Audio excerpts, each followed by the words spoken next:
Hello mga ka-Easycares. Ngayon nga po ay gagamitin natin ang ating food processor. So ngayon, ang gagawin po natin is ihanda ang mga ingredients. Ito po, we have here sweet potato, ayan. And of course, the carrots. And ito po ay garlic. And of course, the onion. At ito naman po 1 kilong karne. So, ang gagawin muna natin po ay ilalagay natin sa food processor yung sweet potato, ayan. Alam po, ganito po siya. Let's try our food processor. And of course, ihahalo po natin yung carrots. And of course, susunod yung garlic and the onions. At ilalagay nga natin po ito, guys. Ilalagay po natin dyan. And magsisimula na po tayong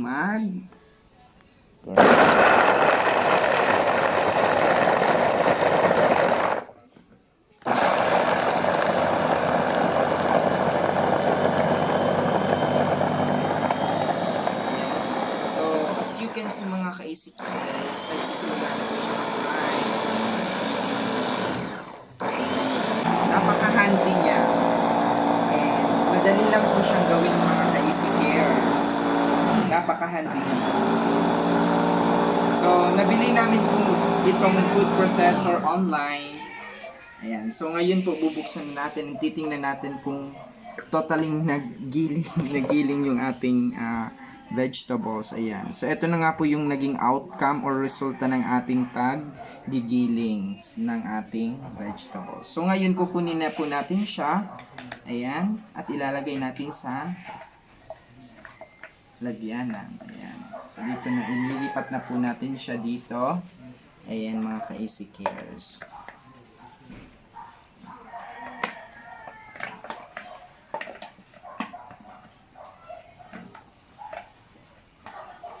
So, napakadali lang guys. Ilalagay mo lang yung vegetables sa loob ng food processor at gigilingin lang ilang minuto. Ayan. Ito na po siya guys. Makikita nyo po.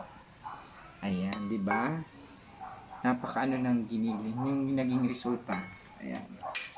At saka yung susunod naman po guys yung ating karne. 1 kilong karne. So, ilalagay po natin siya dito. Of course, pupunin natin siya. So, let's put this inside the food processor. Ayan.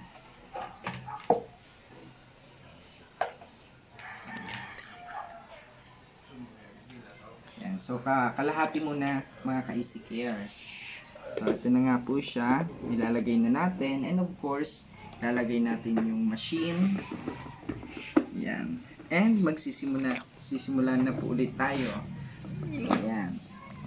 Nakalak na ba? Okay. So, let's talk.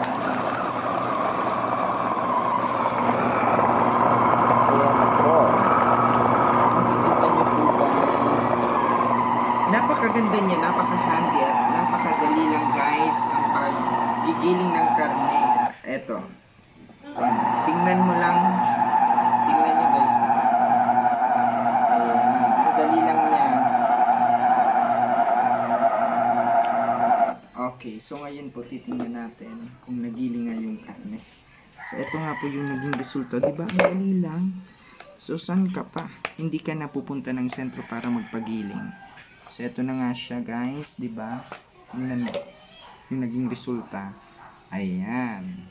So ngayon po ililipat na po natin yung nagiling na karne dito sa plato. Ayan. Ilalagay na po natin siya dyan. Ito na nga po yung batch 2 ng ating karne. So ilalagay na po natin yung natitirang karne sa loob ng food processor. Ayan. So ayun na nga po. Uubusin na po natin yung karne para gilingin. Ayan. So ilalagay na po natin yung cover and of course ilalagay na natin yung machine. Diba? Napakadali lang guys. At saka siguraduhin pong nakalock yung machine. Ayan. So, just press. Okay. So, diba? Madali lang siya guys. Ayan. So, tingnan niyo po yung loob. Totaling nagigiling talaga siya because of the flames. Tapos na nga yan po tayo guys mag-giling. So ilalagay na po natin siya yung nagiling dito sa plato. Ayan. So ilalagay na po natin siya dito. Alisin natin yung blade ng food processor. Ilalagay po natin siya dito. Ililipat sa plato. Ayan. So, eto na nga po guys yung nagiling na karne. Ayan, eto yung nagiling na karne and eto naman po yung giniling na vegetables. So, ngayon po, ihahalo na po natin yung giniling na karne. So, ganun lang siya ka-easy cares kadali. So, ihahalo po natin yung karne sa giniling na vegetables. Ayan. Ihalo lang po natin siya ka-easy cares. Ayan, diba? Napakabango niya. Ang sarap. So, yun nga. Pag nahalo na natin guys, ibabalot na natin siya sa lumpia wrapper. Kasi maglulumpia po tayo. Oh. Ayan. Naghugas naman ako guys. Ayan. So, napakalambot ng karne at saka ng vegetables. Ayan. Ito na nga po yung giniling na karne at saka ng vegetables. Titimplahin na po natin yung giniling na karne at saka yung vegetables. So, lalagyan po natin ng pampalasa. Lalagyan po natin ng seasoning mix. Ayan. Lalagyan po natin ng asin. Lalagyan po natin ng konting asukal. And lalagyan po natin of course ng paminta. Ayan.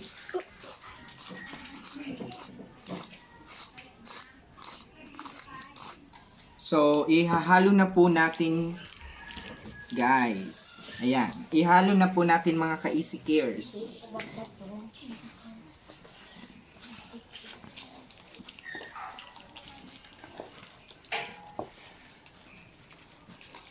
Napakabango niya guys. Napakabango ng ating ginagawa. So, parang gusto ko ng tikman. So haluin lang po ng mabuti. Haluin lang ng haluin.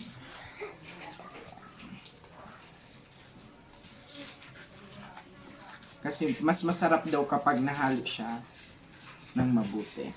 Ayan. Ang susunod po natin gagawin is babalutin po siya sa lumpia wrapper. Ready na nga mga ka-easy-cares ang ating lumpia. Ready to fry. Happy eating everyone. Thank you for watching. Yan, sarap.